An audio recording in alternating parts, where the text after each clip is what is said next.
Well, why not go into a tiny house and off-grid and incorporate that into your retire early lifestyle? Sure, it can be done, should be done, and this day and age, it just makes a lot of sense. And it's something we already have done in our past, and we have experience in it. All right, so I stirred it up a little in the pan before I poured it, because it does still settle a little. I'm gonna make hers the way she likes hers. A little bit of coconut oil in it, just like that. And then just a little dab of cinnamon. And this is 100% whole cane, granulated whole cane. Oops, a little bit, not too much. I don't put any of that in mine. And then, as I do like to see her smile, I take it up to her in bed so she can have breakfast in bed.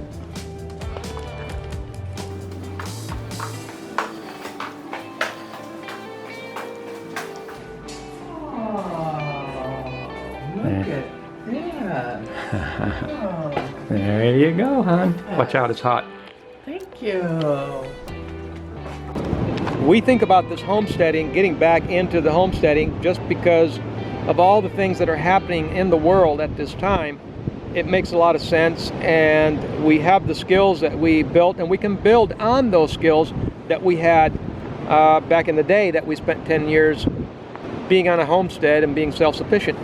So in this video, we're going to take a different tack, and we're going to talk about homesteading and moving into a tiny house, which we have done, and it's always in the forefront of our mind.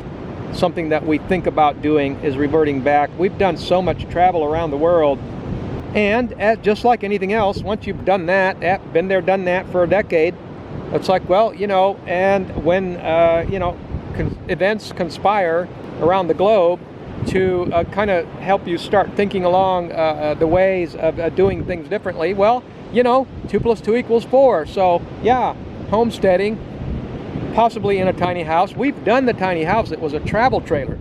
That was our tiny house. It was a 30-foot travel trailer. Lots of people nowadays go on YouTube. There's lots of people living in a travel trailer, and we did that. We boondocked. We stayed on the beach. We did things like live off our batteries. What we would do is we had the vehicle, the big, huge Suburban, connected to the travel trailer, and we would turn the vehicle on to recharge the batteries every day. And that's how we were able to stay off-grid in our tiny house back then. And we did that with small children. And back then it was pre-internet, so there wasn't all this computer on all day.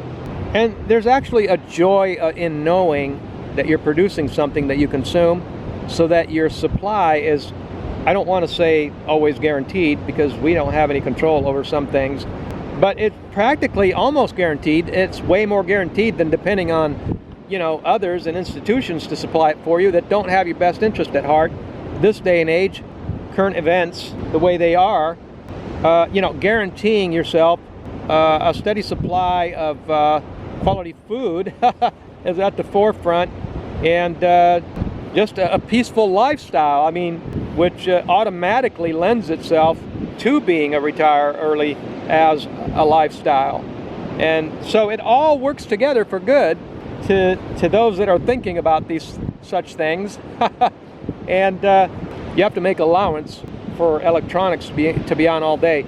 And yet our electronics are on all day here abroad, and the cost of electricity, that's one thing about being abroad, is the cost of electricity seems to be a lot lower, but part of that is because we don't really use it to heat or cool the house here in this area, and we didn't use it in Ecuador either. And so that's part of the reason. My thinking mind is already scheming up ways to minimize the amount. It's like, why do we build the same way that we're told that we have to build in order to please the money interests? Now, you could do things like, I've seen people build some tiny houses in the side of a hill. This was in France. Imagine that, having to go abroad in order to be able to do things that you should be able to do anywhere in the world.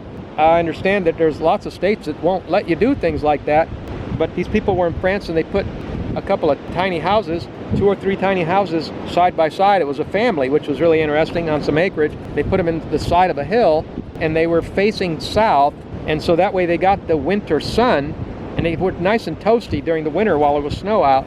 And then during the summer, their roof was inside of a hill. Their house was in a hill, so it was nice and cool.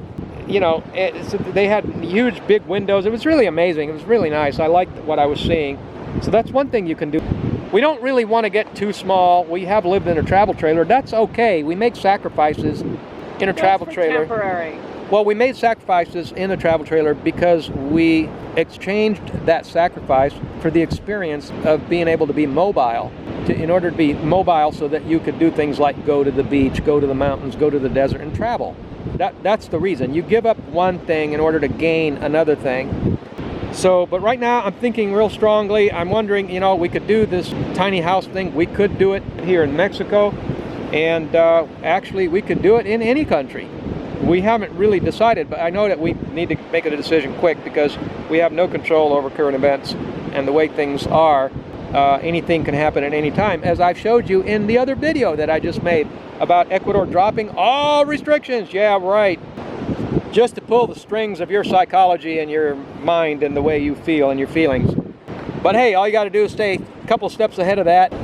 But a lot of people are doing this. A lot of people are going, they want to make it happen now, and they don't want to wait 10 or 20 more years. They want to make it happen now.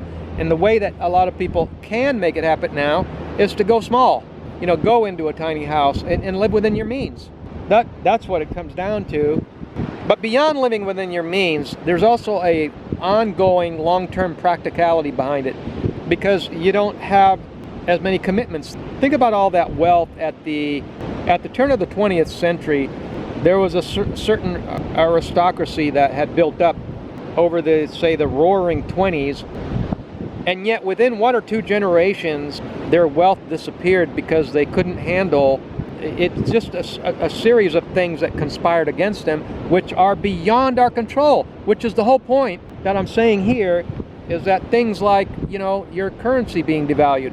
Well, when your currency becomes devalued to the point where you're all of a sudden, you've got a mansion, say you've got a, you know, I don't know, 10,000 square foot mansion or more, and all of a sudden your electric bills, because when you're that rich, you're not thinking about being off grid. You're not thinking about saving a buck.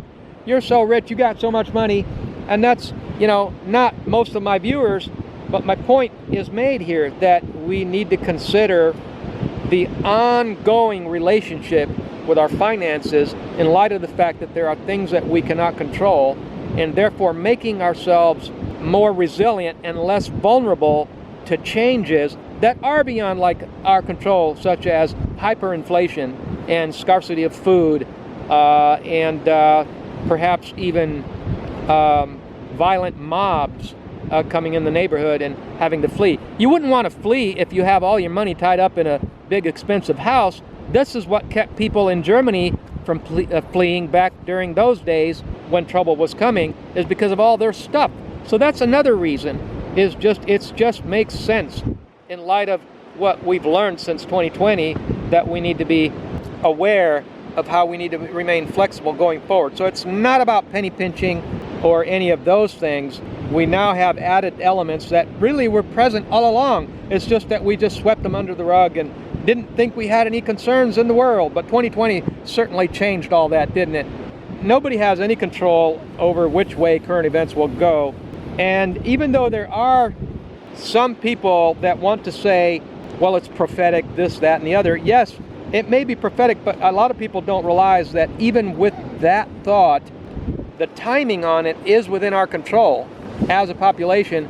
And actually, there is more to it than that. We're actually, as it affects us individually, we have even more control than we think we do.